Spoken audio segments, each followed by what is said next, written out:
Hello, everyone out there in podcast world. I hope you're having a wonderful day. You're listening to or watching the Service Business Mastery podcast. I'm one of your hosts, Tersh Blissett, sitting virtually next to my co-host, Joshua Crouch. And for those of you who don't know about this podcast, it's a podcast focused on service business owners, managers, and technicians who are considering becoming business owners themselves. And our target and our goal with this show is to help answer some unasked questions. Today's episode is no different with that. We have Brigham Dickinson on the show today. He's a great guy, very, very smart guy. I've known him for years and years. We met at different events and conferences. And he actually has a company called Power Pros. And while they're not a sponsor of the podcast, you probably hear us talk about it all the time because we at Service Emperor, we use Power Pros. And they help our team, our office team, communicate better over the phone. And so Connor, I'll tell you a short story about Connor. She's a wonderful, wonderful CSR of ours. And she is the first person that everybody meets whenever they meet Service Emperor. And whenever we first hired Connor, it was one of those situations where I had an amazing installation technician, and he loved our culture. He loved everything about Service Emperor. He just lived and died and just breathed Service Emperor, everything. And, we had a new technician come on, and that guy was kind of screwing up a little bit. And Corey's like, nah, that's not Service Emperor way. And he just would call him on it. And so I love that. And he came to me one day and said, hey, my wife, she's not happy where she's at, and she wants to make a career change. And I'm like, oh, here we go. I don't know about this. Hiring spouses, I don't think this is a good idea. And Josh and I even spoke about it a little bit. And it was one of those things where I was like, all right, let me meet her. Let's have a conversation. And I want to make sure that we understand if we have spousal drama stays at home. And they promised, they both, that we have a very open and honest conversation about it. And they were like, yeah, 100%. And to this date, I've never had any issues. And that's been like 2 years ago, I think. But one of the things about Connor is that she was never in our industry, even though Corey has been in our industry forever. She was never in our industry, and she didn't know the lingo. She didn't even have a background in answering the phones. She was actually a hostess at a local restaurant in Savannah. And so she had a great personality, but she was very young. And then she came on board, and I was like, man, I don't know. Like, I'm struggling with this because Julie, my wife, she's great on the phone. She's gone through all the classes. She went through Power Pros courses and stuff. And she just picked up on it, and it was natural for her because she's also a nurse and she has that empathy. And I don't, I mean, we've determined that I don't either. I'm not empathetic. I try. If we need to handle a customer that's a little angry, empathy, I don't handle it. Brittany does. I need to be able to do it. I know that's something I need to work on as a person, but that's just not me. And Julie, it is Julie. And so whenever Connor needed help, I was like, I'm not the person to help you because I don't know the right answer to this, what's going on. And so we reached out to Power Sunpros and brought them into the team. And golly, like our technicians, they listen to the calls before they go on a service call. They'll listen to the recorded conversation between the client and Connor. And you can just listen to the guys that have been here for a long time. And from the time Connor started until the way she speaks now, oh my gosh, like it's crazy, the difference. And there was times when I'm like, Connor, I love you as a person, but I don't know if this is going to work because you're just too kind, and you're just, we got to get some of these objections handled before you just pass off the buck to somebody else, to a manager or something else. You need to be able to take authority with this conversation and stuff like that. And all I did was mention that one time to her coach. And then all of a sudden I'm getting these emails where they've gone through these in the coaching sessions, and I'm listening to recorded calls. And I don't know, this isn't an ad for Power Pros. I just want to say that's the experience that I've had since using Power Pros over the past 2 or 3 years, however long. I think it's been 2 years now that we've been using them. But today we're not talking about CSRs really. We're talking about business owners. So if you have questions about CSRs, I'm sure we'll get into a little bit, but don't hesitate to reach out to the team over there at Power Sunpros. But we're going to talk about freedom over income, freedom over time, and freedom over anxiety and depression as a business owner. We deal with this. How to get through those three things. Right. So, it's not just the end goal of the podcast. Yeah, not theory.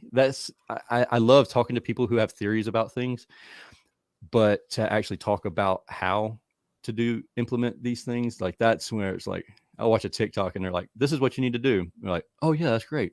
We all do. We need to do that. But how are we going to do that? Anyways, Brigham has 5 points. He's got a new book out, Something to Give, a journey to become a leader worth following. That's really true. And we've been talking for probably 30 minutes before we even started recording. So I know this is going to be a great episode, and just stick with us. If you have any questions and you're watching this live, don't hesitate to ask those questions, and we will try and get in there as quick as possible. Our goal with the show is going to be to reach all 5 of the key points. If we're not able to do that, then we might have to have a part 2 of this episode. But I'm going to do my best not to ask too many questions, because I know that can go into a rabbit hole there. But Josh, you want to add anything to that? No, I every time we've hung out with Power Sunpros, and every member of the organization I've ever interacted with has always been fantastic, which says a lot about the leadership. So I think there's going to be a lot of really good lessons that Brigham's, his other books have done really well. And, by the way, I actually have a stack of his books. Yeah. I was gonna say, this is like his third book. Yeah, he's shaking his head. Yeah, third. So definitely something to give here, which is the title of the book. And I think just based on our pre-conversation, I think you guys will get a lot of value from this episode. Yeah, 100%. Cool. Well, let's get started with the show.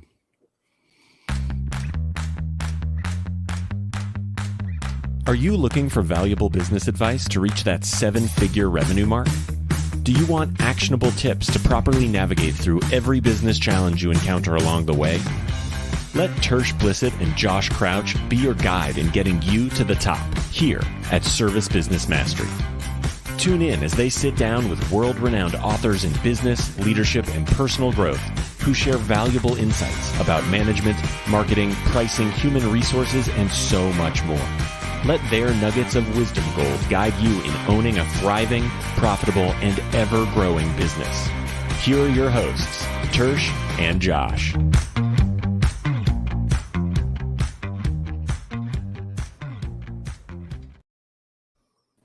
Hey, Brigham. Hey, how's it going? How are you? Good. Thanks for having me on, you guys. Yeah, absolutely. So for people who don't know who you are, can you do a quick introduction of yourself? Yeah. So my name's Brigham Dickinson, owner of Power Sunpros. Power Sunpros has been around for almost 15 years. It started when I was broke in 2009, just off of a failed business, and I was sleeping on a cot in my brother-in-law's basement, and drew the first version of the pattern for excellence, right? That's the 8 principles we teach to help CSRs book calls, wow customers, and basically make sure that they're the only ones going out to the customer's home. And I didn't know that's what it was when I first drew it, but had a client named Troy Nearing's Plumbing and Heating here in Salt Lake City, Utah. And I was helping him out with some advertising. He said, Brigham, your leads are no good. I said, what do you mean my leads are no good? He says, oh, I just want a ballpark price. They just want to stretch them out. I just want to talk to a technician. We can't book these leads. And I said, well, wait a minute. They're not calling because they want to. They're calling because they have to. They need your help. They just don't know the difference between you and the next guy stopping your price. And so whose job is it to help them feel differently? And then he realized, oh, wow, it's mine. I said, exactly. Let's train them. And I happen to have this crazy wheel I just drew up. And I can teach your team on how to book those calls. And so we increased his call conversions by 20% almost overnight with his calling team. And then he referred me to a guy by the name of Tom Robichaud in Boulder, Colorado, Precision Plumbing, Heating, and Air. And he said that he would pay me to train his team. He didn't want me to do his marketing for him at all. He said, hey, but I'll pay you to train my team. And so I was like, cool, let's do it. And so those two guys got together, and within about 2 months, they called me and got me on this call together. And they said, "Hey, Brigham, you're really good at what you do. And we don't think anybody does this in the industry. And we'd like to get you in touch with a guy by the name of Mike Gugliero at Gold Medal." And so the next thing I know, I'm working with Mike, and he's referring me to everybody left and right. Next thing you know, I'm hiring all my friends. And you guys, I don't have a lot of friends. They're all working with me, right? And so we're all, we all started pushing the envelope with CSR training. We've been doing it ever since. Today, we have over 1,000 trainees in our program, over, I'd say almost 400 contractors nationwide that we work with regularly to help them book calls and wow customers in their call center. I was reading that on your LinkedIn because I couldn't figure out what to put for like this episode on Facebook because I didn't know exactly what we were going to talk about. So I went to your LinkedIn and I saw your about and I saw the story, like how you were doing advertising and ended up teaching them how to book more calls and stuff. I thought that was really interesting because it's funny because that was 15-ish years ago. Mm-hmm. And the industry as a whole today still has a massive issue here. Yeah. Even though there's a lot more CSR coaching out there now, but there's still a massive hole in our industry for being better in this arena. It's funny. You mentioned Mike A. That's actually how we connected was originally. That's how I started using Power Sunpros was through Mike A. And he was like, "You need to check these guys out." How about that? Small world. Appreciate your business. Appreciate that you guys are working with us and it's support. Yeah, I mean, honestly, I'm one of those type people where I'll try a lot of things. Like Josh jokes about it. If you want to sell me something, just come on the podcast because I'll buy into it. But I'll cancel that thing too. Like if it's junk, and then I'll say, "Hey, look, this is junk. Like I tried it, and maybe it's works for somebody, but it don't work for me." And this is definitely one of those things that has stuck with it. And it's one of those things, whenever I was a service manager, I would sit back and I would listen to the dispatchers and they were always frazzled. Everybody was frazzled. They'd get phone calls constantly. They were not happy people because they were getting screamed at. And I just remember having to, when I was coaching them myself, how exhausting it was for me to coach them. So whenever I found out about Power Sunpros, I was like, "Oh yeah, and I don't have to do it. Sign me up." That's the thing. That's the funny thing that we realized too, is that whenever a business owner goes to a class or a training, they're given all these cool things that they need to do. Yeah. Well, good luck with that, because even if it's a good idea, they're so bombarded. The last thing they want is one more thing to do. And so when we realized, a fire hydrant of just information coming at you. Yeah. So when you offer to them something that they don't have to do, they tend to jump on that. This right here, I will tell you, I mean, this has nothing to do with our show today, but this right here is what has saved me from these little strategy optimization cards.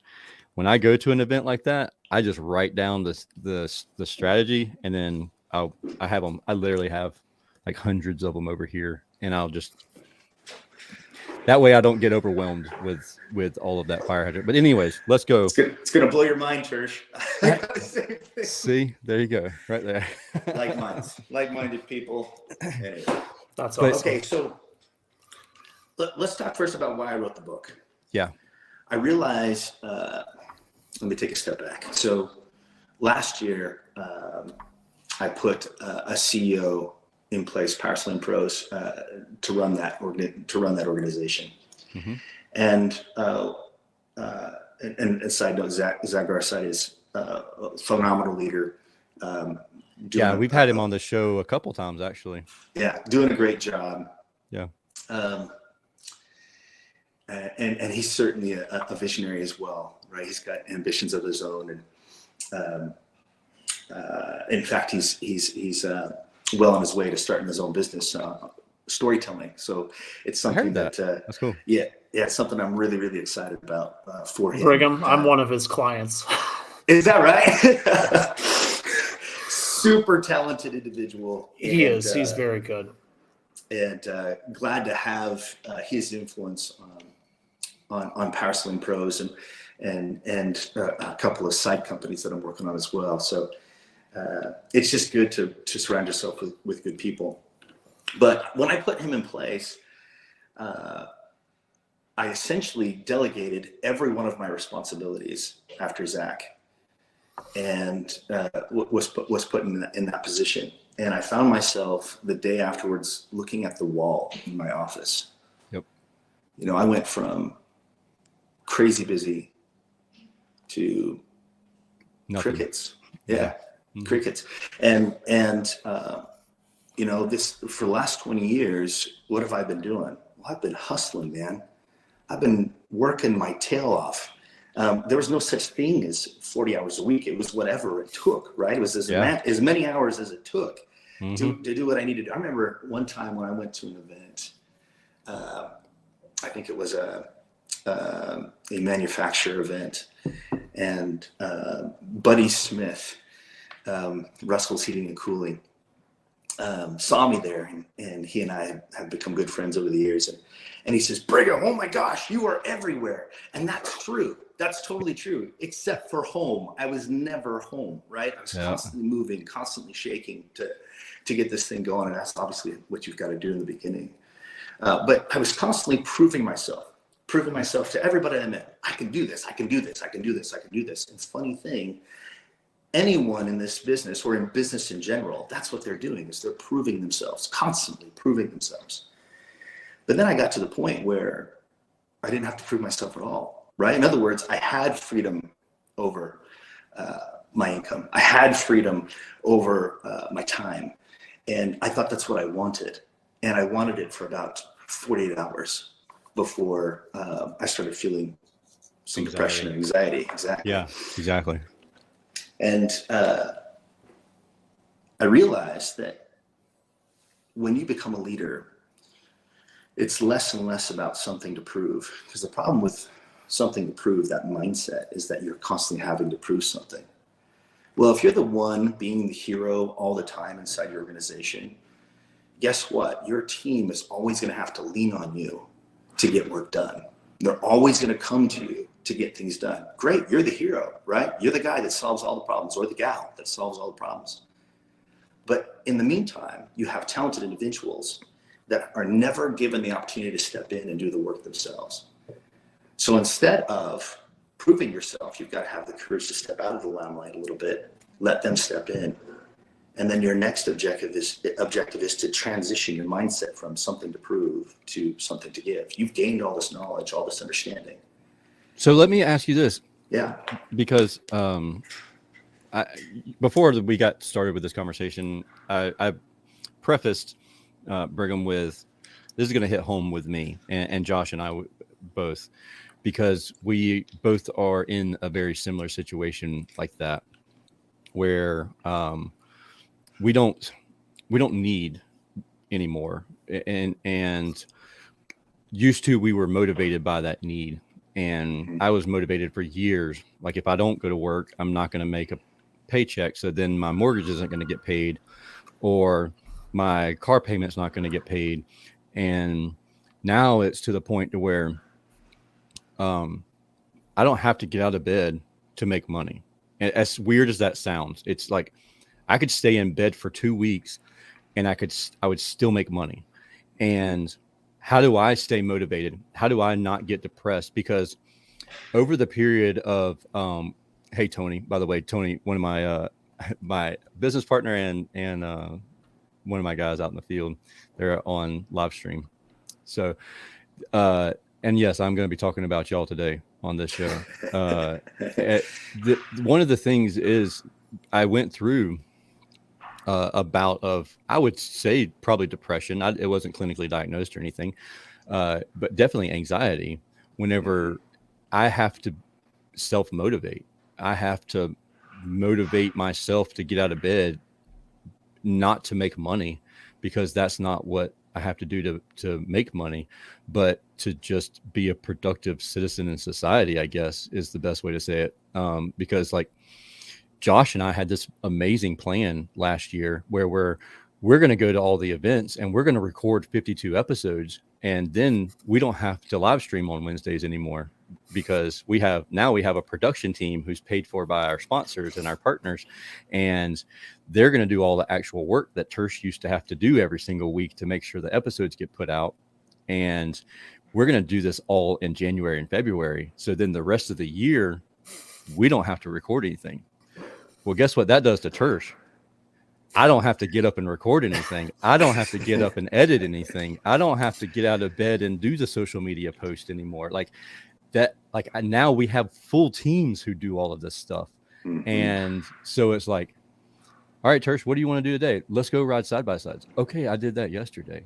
Let's go ride dirt bikes. Yeah, we did that already. Like now it's like, all right, how do we stay motivated, and how do we get out of bed to go do things? Like, so I don't know.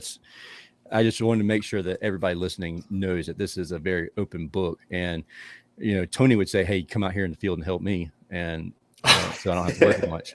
And I do that. I do that also. Tersh, but do you find yourself, because I mean, obviously I know when you get busy, you go in the field. Do you find yourself sometimes when you don't have things to do, you're like, yeah, I'm just going to go jump in the field today? yeah, sometimes I do. But sometimes I've done it and then it messed up the flow of the work. Mm-hmm. Because I'll go out in the field and I will screw everything up, and then like I don't follow processes properly because I'm not trained to do it. Like I know the process from the office side of things. Tony said, "Dang right." Yeah. See, I know he agrees with you. But see, like even today, this morning I had to go run and drop off a package unit to Tony and JJ, and like it was everything I could do to follow the process to be dispatched properly, to arrive properly, to leave properly. And like, it's just not something I do on a regular basis. So then I get out of the routine, I do it wrong. And then the team sees me doing it wrong. And so then it's like, all right, I can't keep doing this the wrong way. So why do it at all? And so then you step back out. And I step back out. Yeah. And then you find something else that fulfills you. Hopefully. Well, that's the goal. And that was the podcast for an extended period of time. And the one thing that fixed me years ago was learning how to say no, because full circle around this is the ego, getting the ego out of the situation. So you said you delegated, or you're working, you were able to get Zach to do everything, and not just Zach, but the entire team. Yeah. Right. Well, yeah, he was the last piece. So, but everybody relying on you for momentum. I think that's what happened. Okay. So that's kind of what triggered this thought in my mind is once I got to the point to where Tony became a business partner and people found the motivation from Tony and no longer needed me for the motivation, that I think is whenever I was like, pew, like, why, what's my, like, how do I stay motivated? Because I'm no longer the motivation for the team. That's right. Or don't have to be the motivation for the team. So I think that's kind of where I'm at right now is like, how do you stay, like, I know that we're going to talk about it with these 5 points and all of that, but that's me in a nutshell. Like Tony's now a motivator. So the ego of me not being the motivator anymore is hit home. And you're not the only one. Yeah. I know that. So I'm experiencing the same thing. We're in the same boat, and chances are there are a ton of listeners listening to this right now that have gone from multitasking, half listening, to completely listening and completely engaged, and I'm grateful for that. Yeah. The short answer is that you should go to brighamdickinson.com and pre-order the book. It's coming out September 19th. And it's a short read. It's an easy read. You can read it in 2 days and you'll get all the answers you need. But let me just preface it with a short experience. So my wife's parents own apple and peach orchards, and they own them in Mexico. Okay. They live in an American colony, believe it or not. It's been there for years and years and years. And the story behind that is miraculous as well. Okay, everything about having an orchard, you guys, is a miracle. Okay, first of all, money does grow on trees. Okay, it absolutely does. Sometimes. And here's what I mean by that, is that there are times when the weather ruins their crop. Now, if they have a good year, and you guys, it is feast or famine in this business. Okay. Oh yeah. If if they have a good year, they could do $500,000 a year. Okay. And for one family to do $500,000, that's incredible, right? That's awesome, with awesome margins, right? So Yeah. as long as the price is good for the peaches and the apples. And in fact, they're in the middle of a very good year. But over the last 3 years, they've only had one good year.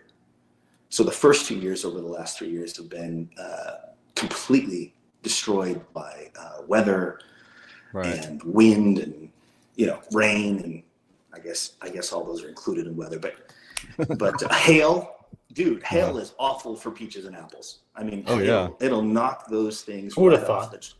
I know, it's crazy. And all these things that we just turn on our windshield wipers and get through it is absolutely devastating for them.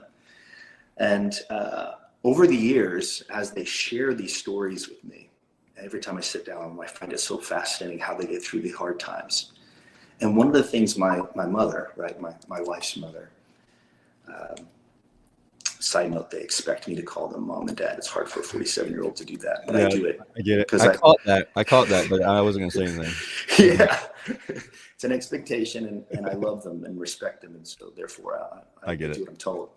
But and you can kind of tell how their culture is down there, but just great people, God-fearing people, because they absolutely have to be. They rely on the divine to help them through each season. But she said that during the difficult seasons, she finds the best way to overcome depression and anxiety is to stop thinking about herself and to serve her neighbors and her friends and her family. Now, if you were to tell that to somebody who's suffering from depression and anxiety, they're going to tell you to go pound sand. Like, you're a freaking jerk. It's like, you don't understand you're right? sitting on my couch right now, and you have depression. Don't think about yourself anymore. Just think about your neighbor. Yeah, it's not going to go over well. That's not going to go over well. Yeah, it's counterintuitive, but the fact of the matter is that's how she and her family have been able to get through the difficult times. Is just to stop thinking about themselves. Incredible insight there. And so from that moment, I just started thinking about, wow, all this time I've been proving myself, and that's worked for a time being.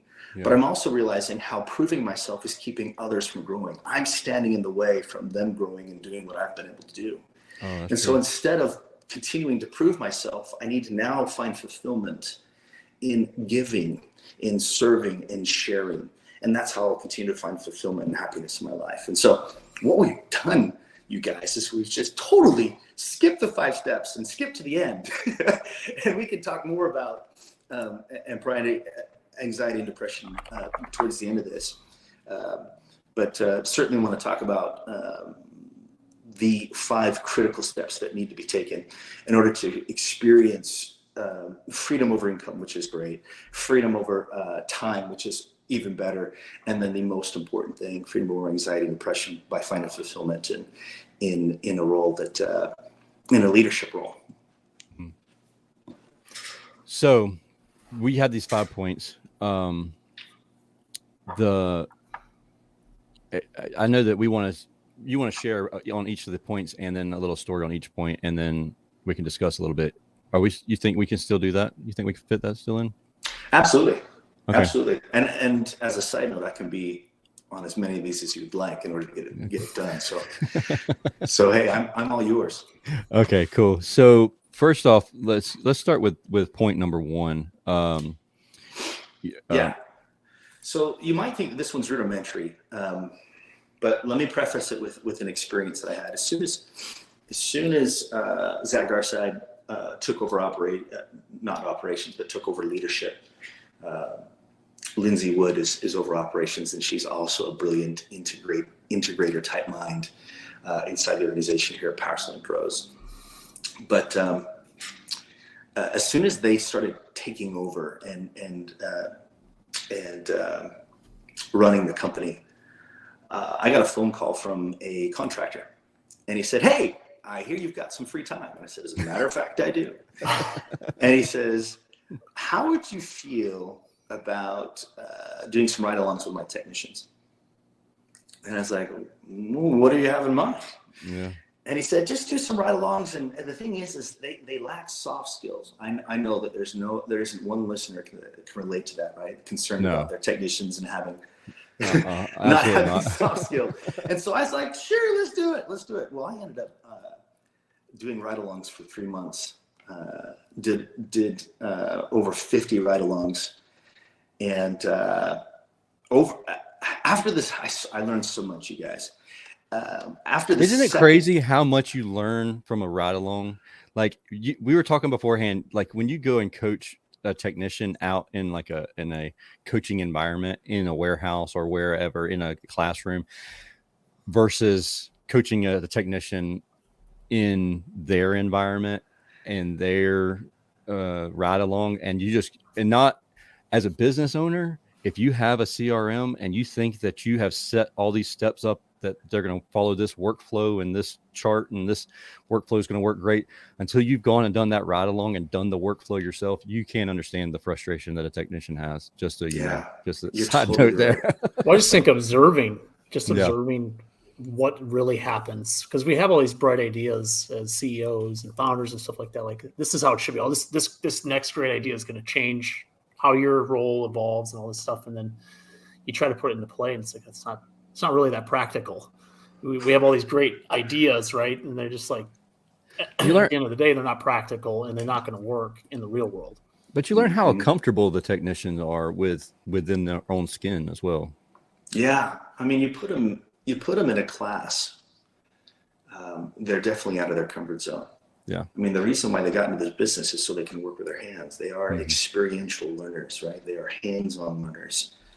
And so when you get them comfortable in their element, it's amazing what you can learn about them as well as about the industry. And so my eyes were opened. Absolutely. Okay. Look, when it comes to a call center, I know what to do, right? I've been doing it for years. In the field, one of the very first things I learned was I was one of 5 bids on my second phone call. And I didn't sell anything. Dude, I feel like I can sell ice to Eskimos. You're right. Freak. How did I not? So I started thinking about that. And finally I called the owner. I said, look, I'm not going to go on another phone call. He said, what's going on? Why is it a service call? Yeah. I'm not going to go on another service call. Exactly. Until your call handling team is making sure I'm the only one going out. And he said, well, how can I guarantee that? I said, dude, and his name's Rob. I said, Rob, Valley Plumbing, by the way, awesome guy, great company. Rob, we've been doing this for 15 years. Your team needs to be trained and held accountable on a regular basis so that by the time the call is over, they feel like they're done shopping. They, meaning the homeowner, they're done shopping. They don't want to go anywhere else because of the amazing experience they just had over the phone. People don't want 5 bids. They have to have 5 bids. That's what we're told. So all we need to do is create such an amazing experience over the phone so that I'm the only one going out. So once that understanding between Rob and I was made, there was a much, much bigger difference for me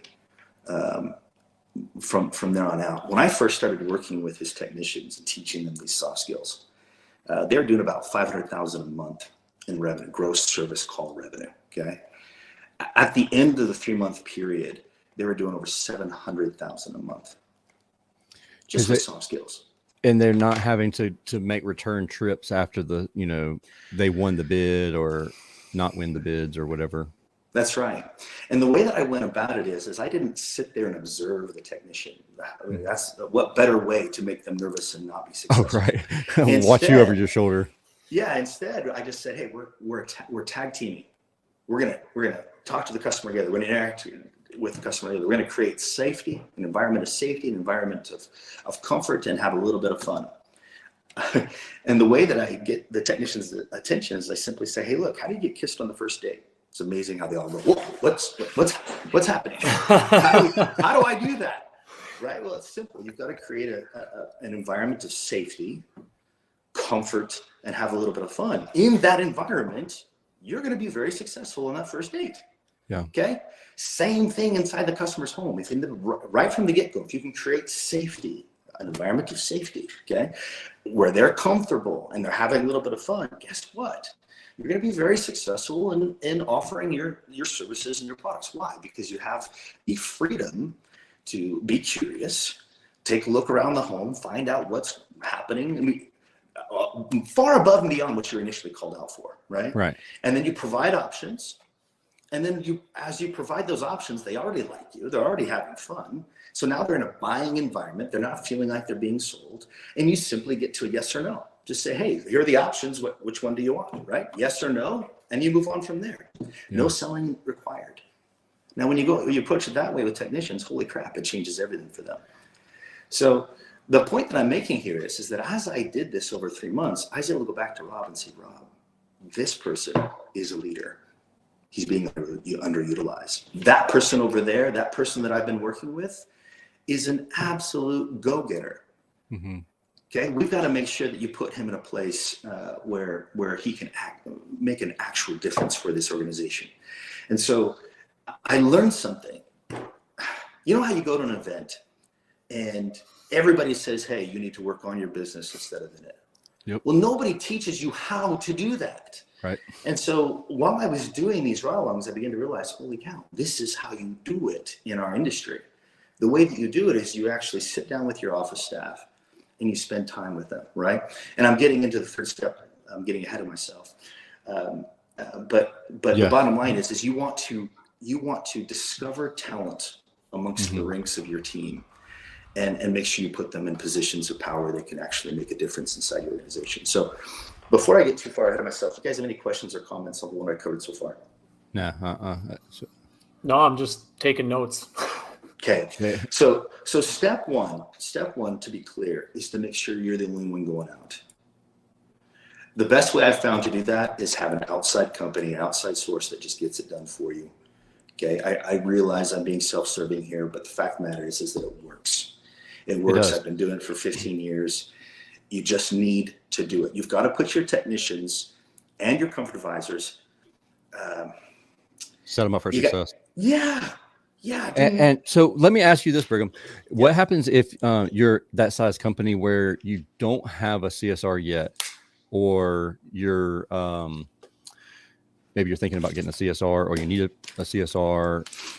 Yeah. So if you go to brighamdickinson.com, my first book, Pattern for Excellence, it's the orange one. Yep. If you do not have a CSR yet, get that book. It'll teach you everything we teach, or at least everything we taught 8 years ago when I wrote it. Yeah. Wow. 8 years ago. I can't believe it's been that long. Yeah.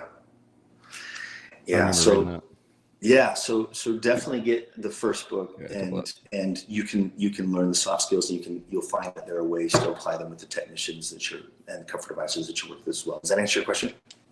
Yeah, I guess.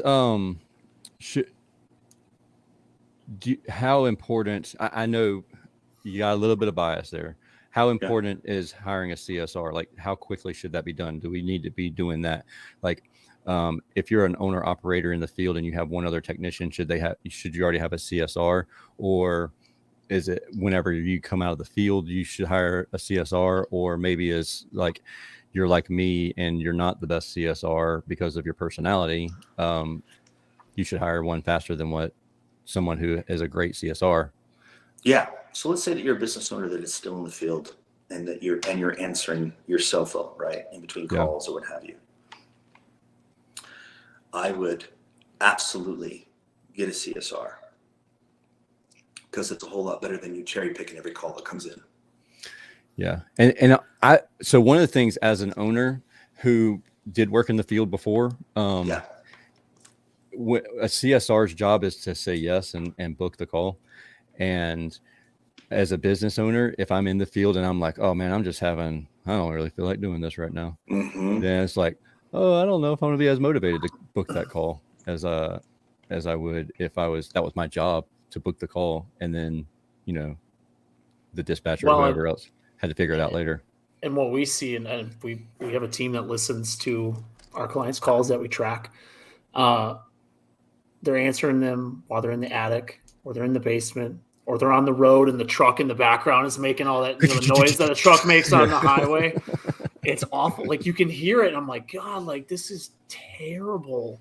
Like, no wonder you can't book calls and why these things aren't working. Like, it literally needs people. I don't know why. And it's just this way. It's been this way for as long as I've been in the industry. CSR position is always extremely undervalued.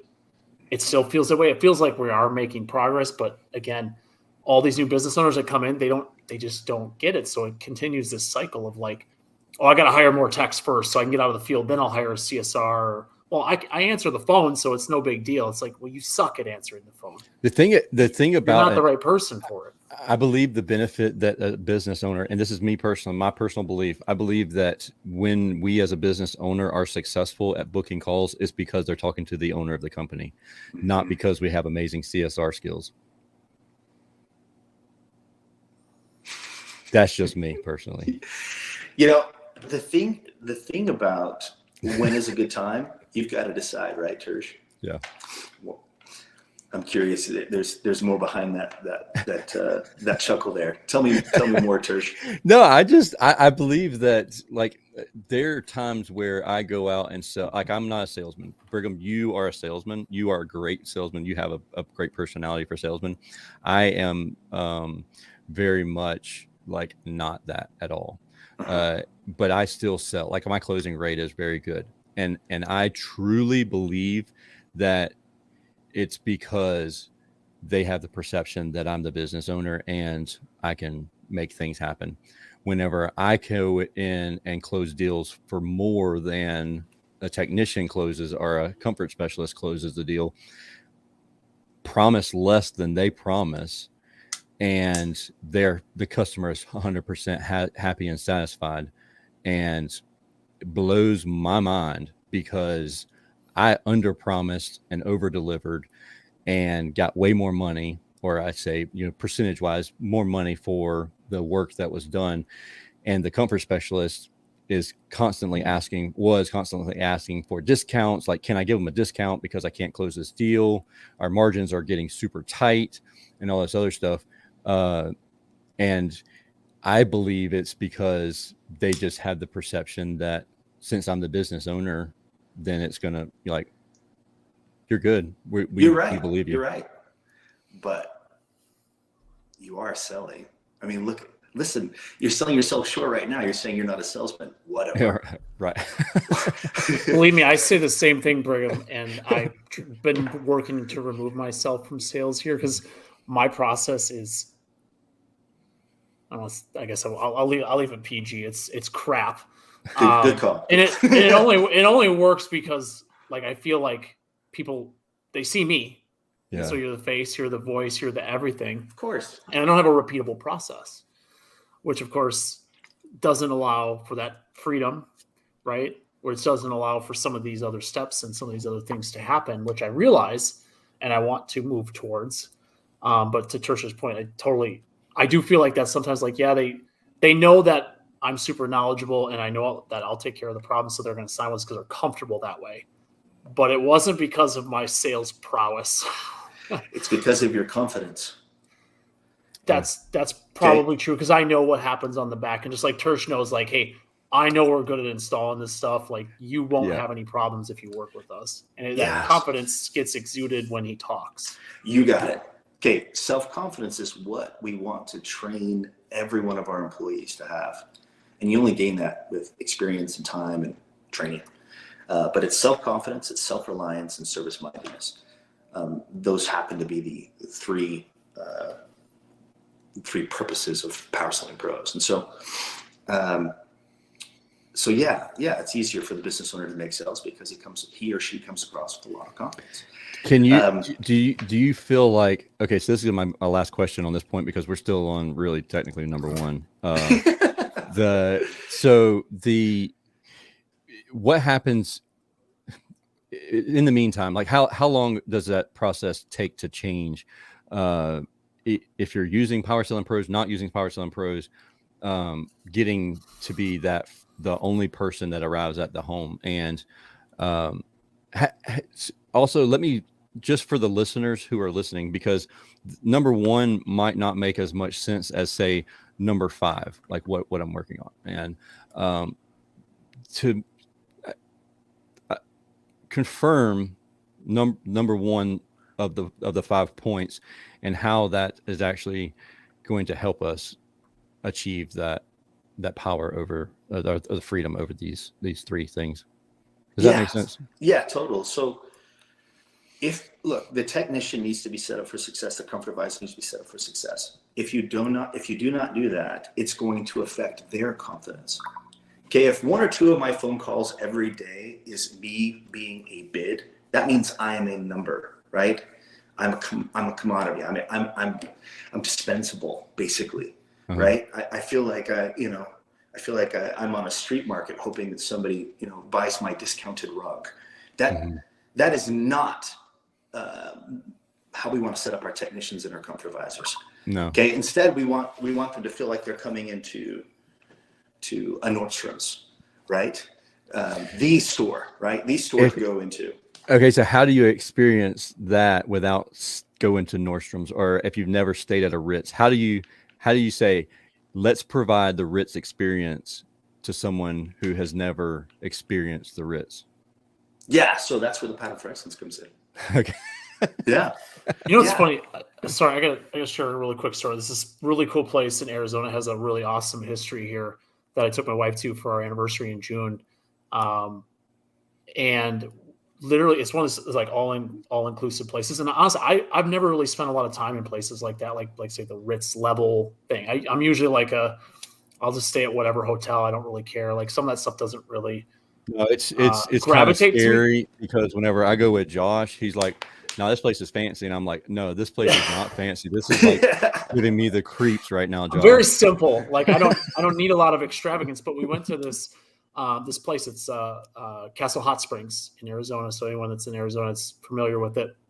Really cool history of like the who's who of people back in the early 1900s visit this place because of like the magic healing of the spring, hot spring and stuff. But literally, when you experience something that has that level of that customer experience, it's literally something that you will never escape your mind because every single employee was like the happiest person I've ever talked to over and over. Like they remembered every single thing I told them about the reservation. It was our anniversary. Everybody greeted us and knew it was our anniversary.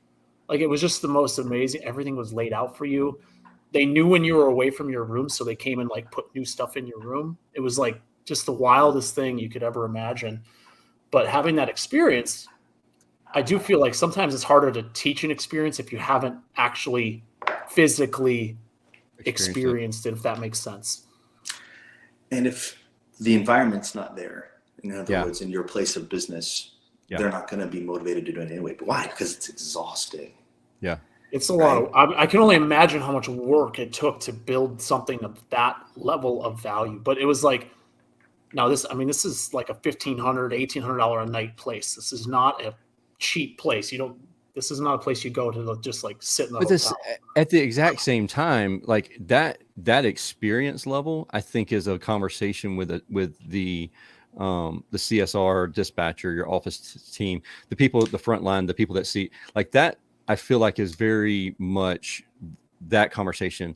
I think the Nordstrom conversation would relate better to technicians and comfort specialists, especially if they, which I've experienced, everybody's experienced this. I know you have a technician selling based on their checkbook.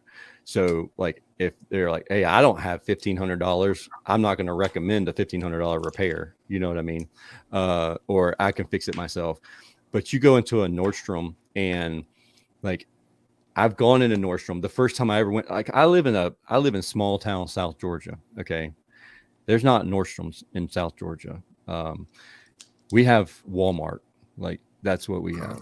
And so that's what most people relate their experiences to. And sometimes you get the fancy Walmart, and so that's it. And so the first time I experienced a Nordstrom's was in Columbus, Ohio. And I was by myself because my wife she was on her annual tours there for the Air National Guard. And so I was just visiting Columbus. I was a tourist there. I walk into a Nordstrom's and I'm like, this is really nice and spacious and this is my kind of people right here. Because like I'm South Georgia and I wear a 3-piece suit every single day and people look at me like I have 4 heads. And So when I go and visit something like that, then it's like, all right, this is like I can fit in with these people. And the way that I felt there was yeah, those shoes were $800, but I could see myself buying those shoes, even though I could probably Google them and find them cheaper somewhere else and all of that good jazz, which is the exact experience that we deal with as technicians. But if the just the fact that I walked in there and overwhelmingly felt comfortable, and they were there to help me and support me and make sure that I felt comfortable, and they gave me advice the whole time. They were like, you probably want this like size 11 wide because your foot, like let's actually measure your foot and let's put it, not one of those metal things that are uncomfortable, but let's actually go through this whole process. And then it's like, wow, like I've never spent more than $100 on a pair of shoes, and here I am spending $2,500 coming out of this store, you know. And as our consumer, that's the exact same experience that we should be providing for them. But I've never taken one of my technicians to Nordstrom's and showed them that experience. So like, how can I tell them, hey, let's give them the Nordstrom experience if I've never done that? And this is not what today's episode is supposed to be about. But of course it is. I want to say, like, there's so much that you're talking about, even in this first point here, that we fail at. I fail at constantly. I used to do what I thought was a great job, and I believe that we provide better service. We have the capability to provide the best service in Savannah, but I know for a fact that we've failed recently just because of not staying consistent with implementation. And you've nailed it. The fact of the matter is, and we're all saying the same thing, right? Because of the amount of effort and time it takes to make sure that your technician department and your comfort advisor department is running the way that those two departments should run, it just makes the most sense to have somebody else handle the call center. It does. Handle it. Make sure that we're the only ones coming out, and let us do the rest. And that's basically what we're getting at here. Yeah. And it's okay that it's taken this much time to get there. This is step one, and you cannot skip this step. Right. Please make sure you show that you respect and honor the time of the technician and his or her expertise by making sure they're the only ones going out. Period. So what about a CS? What do you say? What would you tell a business owner or service manager the amount of time each technician should be allowed to have for a job? Like, do you think that they should limit to 4 or 5 calls a day? Like, yes. And you set that with the CSR? Yes. Yeah. The reason why this is important is because in order to create safety, comfort, and fun, you've got to have time to do that. Okay. And I don't want to just go out and look at the situation itself that I've been called out to do. Yeah. I want to be able to create the right environment with a homeowner and then take care of everything that I can take care of while I'm there. Is that not great customer service? That's 100%. And look, the minute you say, technicians, I want you to sell, you're done. It's over. Yep. Pack up your bags, go home, because their brains are turned off. But how do you motivate them to sell? Because without using the word sell, because a business has to sell. You have to sell to stay in business. Mm-hmm. But if you use the word sell, then you're toast. We turn our brains off as a technician. Yeah. See, because technicians don't want to be salespeople. So instead, Here's what you do. You do the same thing we do in the call center. You see, in the call center, we said, you guys, we don't want you selling. We just want you to provide a phenomenal customer experience. Okay, so under the guise of phenomenal customer experience, you guys, this isn't a trick. It's the truth. You actually feel more fulfilled when you're taking great care of people, when you're serving people, when you're more service-minded, you're more fulfilled. And so basically, essentially what we're talking about is, hey, what we've been able to do for the last 15 years in this industry with the call center, with your call center, you can essentially do with technicians as well. So here's what you do with the technician. You say, look, all I want is for you to be curious. In fact, you basically help them feel extremely uncomfortable. The first thing you say is just, guys, I don't want you to sell. And they're like, what? What's going on? I don't want you to sell. Instead, I want you to be curious. Okay, be curious about what's going on inside the home and how you can positively affect what's going on inside the home so they're more comfortable and they feel safer and so on and so forth. See, those are our goals: safety, comfort, fun. Safety, comfort, fun. So we focus on that. We stay curious. I mean, guys, there have been times where the technician and I were called out to look at, I think it was a washer and dryer. And we don't even really do that, right? But we were looking at it, and I was going, while we were there, by the time we were done, it probably took 2 hours, but we were doing plumbing work, we were doing heating and cooling work. I mean, it was a $100 job that turned into basically a $50,000 job. Why? Because we were curious about what was going on. We provided options based on our curiosity, and we asked the customer to get to yes or no. Just get to yes or no. And that's it. Yeah. That's it. Curious, options, get to yes or no. Customer says yes, great, you do the work. Customer says no, great, you don't do the work. No selling required. All right. So let me ask this then. How, as a personal experience, because I know that there's different ways of doing this, I want to know how to keep those people motivated, the service experts, your service technicians, keeping them motivated to do this on the call, because they see they have 3 calls on the board. They could knock them all out and be done at lunchtime, or spend this time. I mean, I know there's several people who are like, all right, pay them a certain way, and then they'll stay motivated. So you can pay them a commission or pay them spiffs, but then other people are like, well, that turns into dishonesty.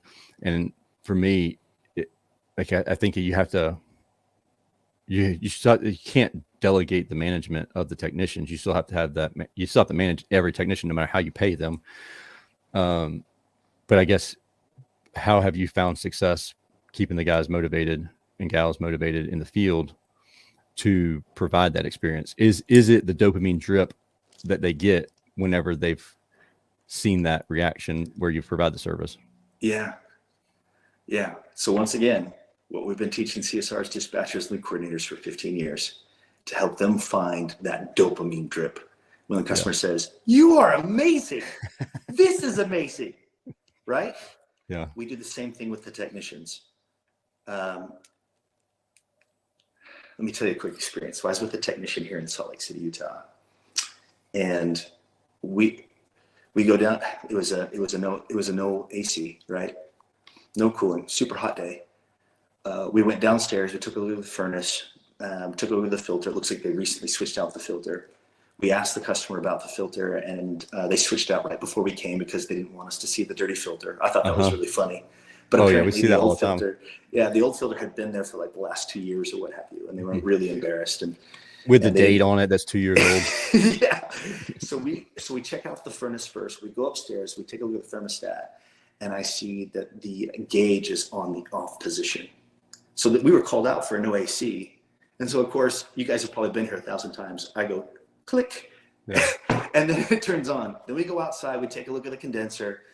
We clean it up, make sure it's running the way that it should. We go back in, we sit down, and I'm sitting with the technician, and we're talking about a regular tune-up. We're talking about air purification, and so on and so forth. And then the customer asked us point blank, and the customer said, "Guys, what really was it? Why wasn't this air conditioner working?" And the technician looked at me because he didn't know what to say. Right. Okay. So he looked at me, it's and like, I said, honestly, I don't want to lie. Yeah. You don't want to lie at all. You got it. So at the same time, without hesitation whatsoever, I looked at her and I said, "Well, it was most likely because of a user error." And the technician was floored, and the customer's like, "Oh shoot. I was concerned that maybe I didn't use it the right way." And so she ended up buying regular tune-ups, regular service agreement. She was even thinking about buying air purification systems. Why? Because she's got a couple of dogs in the house and so on and so forth. Why was she in a buying mode? Because I never let her feel like I was trying to sell her on anything. I was there to provide the truth. I was there to provide service. And as soon as I walked out of that house, I gained complete respect from the technician, where he said, "That was amazing. You just told her the truth." And I said, "Yeah, bro. We're not about selling. We're about providing a phenomenal customer experience." And he was just like, I get it. It's so simple. And I said, yeah, it's simple. You just take great care of the customer. You provide an awesome customer experience. And it changed his life. Yeah. I'd love to check in with him in like a year or two or something like that and see his thoughts on that and stuff. That's an awesome story. And it's so true, because I feel like there's an abundance now, and maybe there's not an abundance because there's always could be coaches and consultants stuff, but there's a lot of sales training gurus out there. But again, they're always focused on like these fancy objections and like how to handle it. Like it's, if you tell people the truth, people can spot the honesty, genuine and honest, and they can spot the opposite too. Oh yeah, they can spot when you're trying to sell them, and they can spot when you're just actually trying to help them. And even if you're not, let's say, because, and again, we talk about sales skills, right? Like Tersh and I are like, well, we can't sell it well, but they trust us, right? Because we tell them the truth. Mm-hmm. And that's really the difference. Like, I think that's what I've done. I've over, like, there's a scale of sales skill, like a balance and like a little, I don't know, a graph that you could look at, and it's like sales skill versus brutal honesty. And it's like, which way you lean. I think I successfully sell because of brutal honesty more so than the sales skill side of things. But yeah, I don't know. It's. Well, so I just wish as an industry we could just focus on just give the honest truth and try and just make, like, if you're already there for a call where the switch needed to be turned on, see if you can clean out the AC. See if you can help them with something else. Like, you're already there. You already got time invested in this call. Thing. Like, don't just turn on the switch and then leave. Yeah, that's the problem. It's like, well, $79 service fee. I flipped the switch for you. Someone's still going to be pissed that you charge them $80 for to switch it, to flip it, even if they made a mistake. Like, give them something. Like you said, I love the line. Be curious. Be curious. What else is going on? What else can we help with today? Like, we're already here. You have my full attention. So, and I have a couple hours blocked for this call. So what else can we help you with today, since I'm already here? I love that. Let me just say this. And I've done this in Utah. I've done it in California. I've done it in Arkansas. I've been doing it all over the country. Hundreds of technicians so far, just because it's super fun. The thing that I find most fulfilling about it is that technicians, these guys, by and large, I mean, there's a few jerks here and there, right? But by and large, these guys are the best people, the greatest, wholesome-hearted people. I'm talking, yes, salt of the earth type of people. Yep. And especially my guys. If y'all are still watching this, listening to this, y'all are the best people. Absolute best people. I mean, kind-hearted people. The last thing we want to do is give them the impression to not be who they naturally are. Yeah, 100%. So if we can direct them in the right way, lead them in the right way, I promise you, you will never have a want for income or money ever again. You just got to channel that goodness of theirs and help them see that it's all about phenomenal customer service, and the sales will take care of itself. So really fast. Okay, there. Josh got a little. When do you want me on again, Tersh? We obviously just went through. We obviously got to do this again. Yeah. So really quick, just so that people know the 5 points, can you just go through them, and then we're going to explain in more detail the other ones, because that point 1 is great, and we spent an hour almost talking about point 1. But the thing as a business owner, point 2, I think is more important. The one's obviously the most important. Because you got to get started there. But I want to make sure that people do come back and listen to the other 4 points, because they are very important to me anyways. Yeah. Okay. So a vision, point number 2 is a vision needs to be set. Mm-hmm. And what I mean by vision is that every person on your team, every player on your team needs to know that thing that is bigger than them, bigger than any one individual, that's motivating them to get out of bed every day. So they need to believe in what they're doing, something that's bigger than themselves. And they also need to believe in the person that's leading them. So believe in what they do and believe in the person that's leading them. Those two things. And you're right. We could spend an entire podcast on that. Yeah. The third one is taking time with each member of your team and discovering their strengths, as well as dreaming with them as far as where they see themselves inside the organization in 3 to 5 years. Once you've done that, number 4 is to begin to delegate and offload each of your responsibilities to each of those players. But the only way that you can do that is by what? Well, 2 things. The office staff, you've got to meet with them, right? With the field staff, you've got to meet them in the field, right? To ascertain their strengths and their talents. But then you've got to write down everything you do, put them on a sticky. I think that's the challenge right there. That when you stop and write down everything that you do, you talk about someone who actually might be experiencing some sort of anxiety. That just amplifies some anxiety, because as a business owner, especially if you're struggling at any point, if you're dealing with any of the depression or struggle, and you're writing down what you're doing, sometimes it's like, all right, my list isn't very large. Why am I depressed? Or this list is so massive, like I don't know where to start with what I'm writing down, what I'm doing all day, every day. And the fact that I love what you talk about with the sticky notes and stuff, and we can go into more detail about that later. I think that visualization with the sticky notes and that being there every day reminds you as a business owner how many hats you wear. Even if your job is one thing, you might be doing something else that's somebody else's job as well, that they really should be doing. And it might make you realize how much you're doing that you shouldn't be doing as a business owner too. That's right. You'll probably have 25 things that you do on a regular basis. The reason why you spend 80 hours a week doing endless amounts of tasks. And you're asking yourself the entire time, why am I doing this? This is not the reason why I started my business. Yep. And you're right, but you don't know how to get out of that hole. And so if you don't want to wait for that podcast that we do, just go to brighamdickinson.com and buy the book, right? It'll take you step by step how to do it, how to get to a 20-hour work week. Can you imagine a 20-hour work week instead of 80? Right. It's step by step how to do it. So that's the 4th step. And then the 5th step is, okay, cool. Now that I've gained freedom over my income and freedom over my time, how do I keep from getting depressed with nothing to do? Well, you transition your mindset from a something to prove mindset to something to give.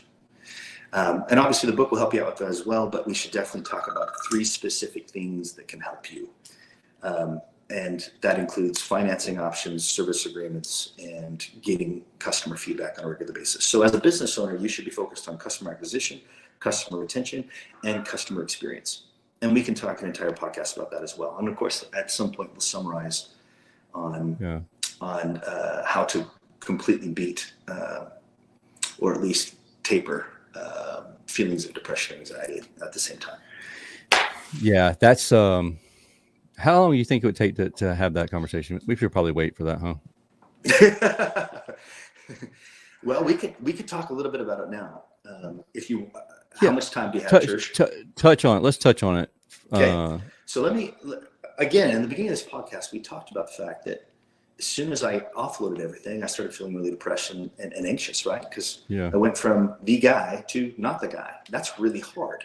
The hero to zero complex. Yeah, it's very difficult. And so this is why it's so important. I mean, one of the key characteristics of a leader in general is basically an ability to get back up after you've been knocked down. Yeah.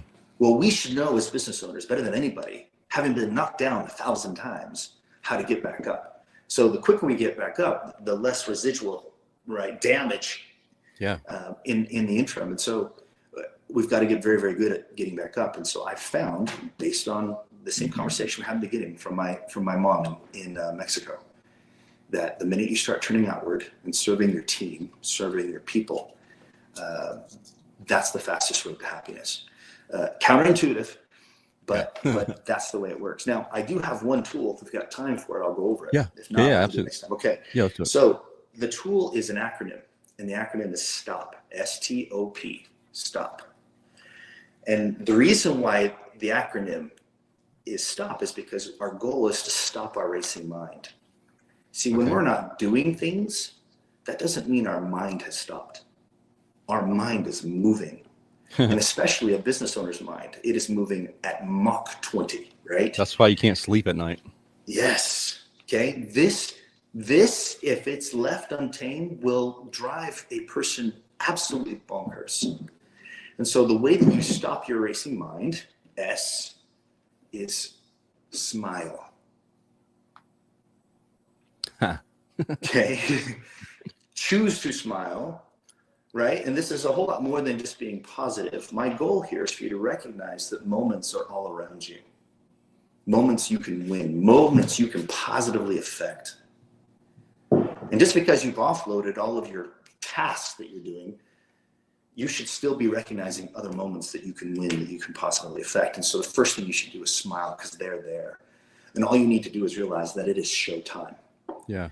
It is always showtime. You just need to recognize that it's showtime. Recognize that you're in that moment so that you can positively affect it, especially with your family, with your team, with your spouse, as a neighbor. It's showtime, bro. You need to smile. Get that frown off your face. Smile. That's number one. Okay. Number two, time. You still have complete control over your time. Now, you can decide inside your head where you spend your time. You can spend your time in the future. You can spend your time in the past, or you can choose to be right here, right now. Because right here, right now is the only moment that you can affect. So be here now, be present in this moment. Stop, get out of the future, get out of the past. Oh, the good old days when I was doing all that. Stop it. Be here now. Okay, that's number two. Number three, opposition. Guess what? In this life, it's always going to be there. Yep. Always. Accept it. Choose to learn from it. Take what you can learn, flush the rest. Get rid of it. Okay? Don't live in that past and just think about that and just begrudgingly think about the opposition constantly. That's one of the biggest things that really freed me up several years back. Was I used to worry what the competition did. I would just constantly like, what are they doing? How can I do it better? What are they doing? How can I do it better? Once I got freedom was whenever I was like, I'm going to make the best version of me. Mm-hmm.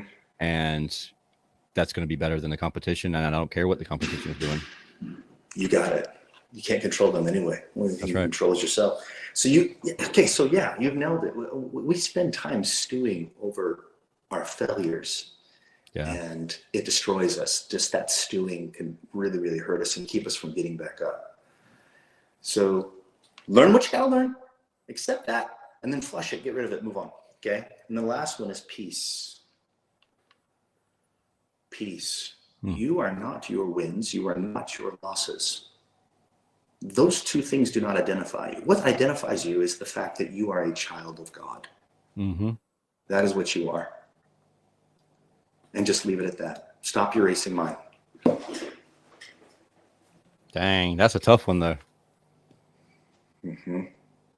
Just to say, all right, ego, get out of the way. You're not the wins. You're not all the success that you've had. That's not you. Mm-hmm. But at the same time, when you've had a failure, that's not you either. Mm-hmm. So if your failures are not you, Tersh, then what are you doing saying that your successes are you? That's right. Yeah. They're not. It's a moment in time. But the challenge with that is how do you avoid the thought of, well, I never win because it's not mine. I can do away with, like, the problem with me as a business owner in general is the rewards. So you have your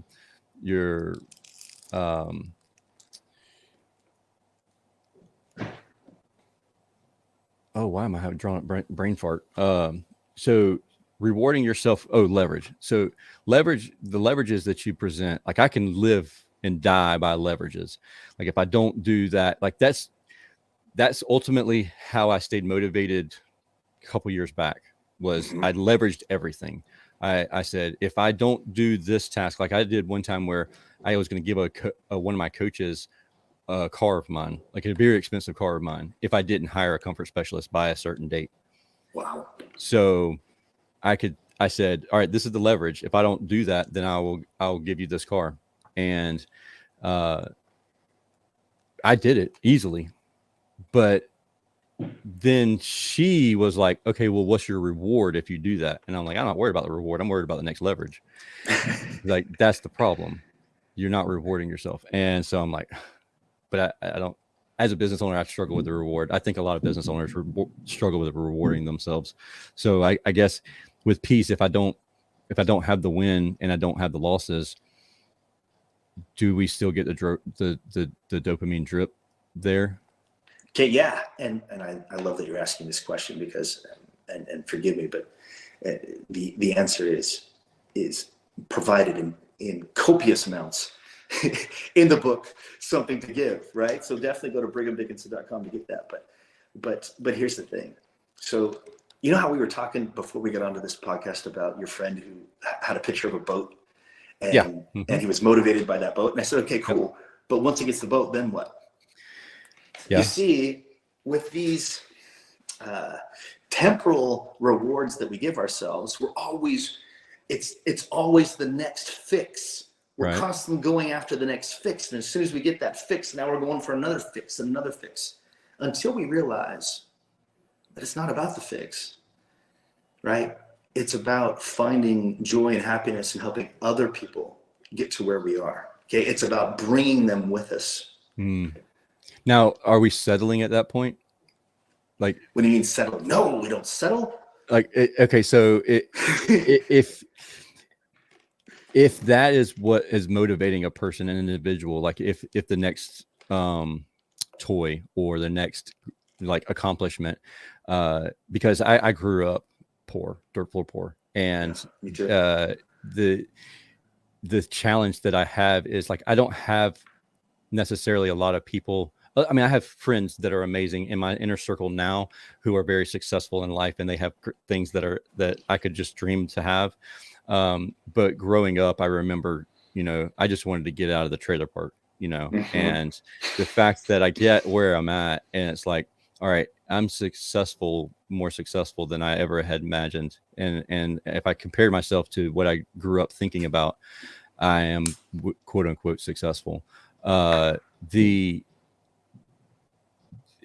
I guess if we were always motivated by that next thing, and we don't do that, we don't keep motivating ourselves by that next thing anymore. Does that not add to some depression, or it could if you don't replace it? Yeah. It could if you don't replace it, and that's our goal here, right? So we're constantly proving ourselves. So becoming almost a mentor at the end goal, like your end game is becoming a mentor. You got it. So have you ever heard of Rambam's ladder? Yeah. Okay. Go ahead. Go ahead. So go ahead. So the top tier of that ladder. Okay. There's many different ways to give. You can just kind of, right. You can give them money and they're good, right? You feed them for a day or feed them for a lifetime, right? You've heard that saying before. But the highest way of giving at the top of Rambam's ladder is the gift of self-reliance, where you actually show them how to be where you are, how to get where you're at. Let me tell you a quick story. And that's the reward that you get as being a mentor.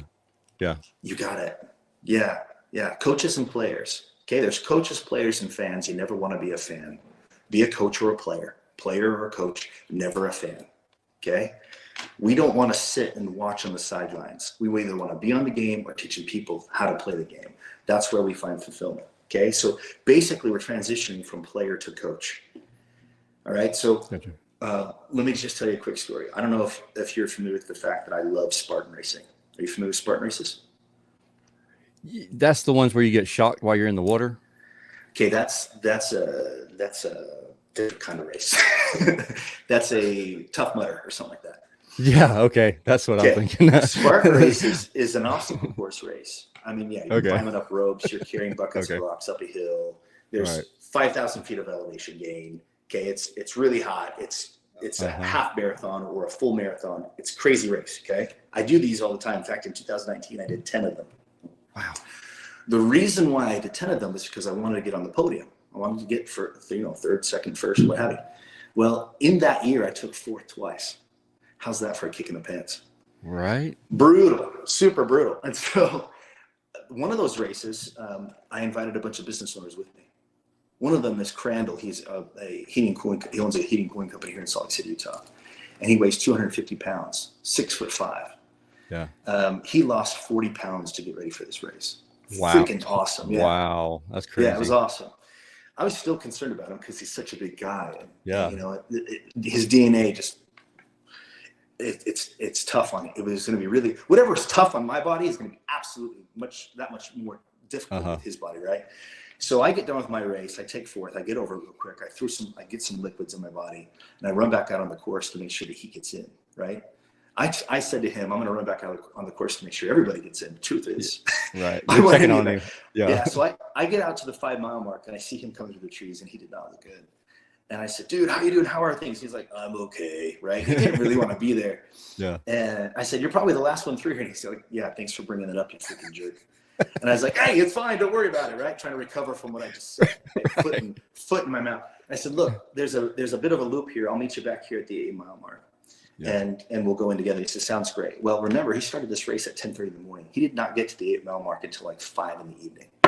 Wow. In fact, when he gets there, he says, oh my gosh, I can't believe you're still here. Now in my head, I said the same thing. I can't believe I'm still here either. And so he was like, Brigham, I'm done. Yeah, I'm spent. I don't want to be here anymore. And so I said, look, bro, you're almost done. This thing is over. Okay, you're still upright. You're obviously not done. I could tell he wanted to punch me, right? But he's too tired, right? Yeah. I said, look, we're going to do this together. It's just up over this hill. There's a couple more ascents. And then after that, it's going to be all downhill from there. It's going to be fantastic. And so I'm just talking him through the last few miles, right? Last 5 miles. And 7 o'clock, 7:30 at night, sun was going down. He's about to go across the finish line. In fact, all the other business owners there cheer him on. And he starts sprinting, right? I could barely keep up with him when he gets to the finish line. He crosses the finish line. He puts his hand on my shoulder and says, Brigham, I got to tell you something. I said, what's that? He said, I never planned to finish this race. Whoa. What? What do you mean you never planned to finish this race? He says, I plan to go 8 miles. I trained for 8 miles. I figured it'd be good for my first race. Thanks for helping me finish. Wow. The way I felt in that moment was worth 1,000 podiums. Oh, yeah. Yeah. Yeah. So for leaders, what we don't realize, it's not about winning that makes us happy. It's not just about winning. It's about the people we bring with us to the finish line. And that's what we're doing. That's what brings happiness. Bring them with you. Yeah. Watch what happens. Dang, that's good. Man, Brigham, I appreciate you hanging out with me. I hate that Josh had technical difficulties, had to leave, but he's out. Sucks to be him. Well, he can listen. He can listen. He can listen. Put it at 1.5 speed, you'll get it all. Yeah, exactly. Exactly.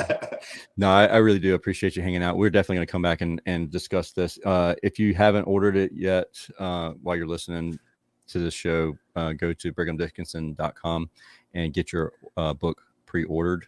We're July 26th here reading or recording this, and it comes out September 19th. Yes. 23. Okay. So huge shout out to you and everything that you bring. Every time we talk and hang out at a conference, I really enjoy it. I just wanted you to know that I appreciate everything that you do for everybody. Thank you. Thank you. Absolutely. If anybody has any questions at all, don't hesitate to reach out to Brigham and his team. Reach out to me. If you have any questions about Power Sunpros, don't hesitate to reach out to me. I've already told you my experience with them and Connor and our support team as Connor's moved up to different levels. It's been great. So if you have any questions, don't hesitate to reach out to me about that. But with that being said, I hope y'all have a wonderful and safe week until we talk again next time. Thank you for hanging out with us on the Service Business Mastery Podcast. We'll see you later.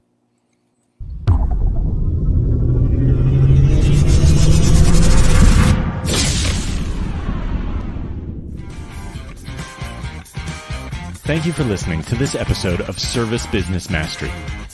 Now that you are equipped with essential business advice from this impactful conversation, you are one step closer to becoming the successful owner of your dreams. If this episode has been helpful to your business journey, don't forget to subscribe to the show, leave a rating, and share it with other owners as well. Visit servicebusinessmastery.com to learn more.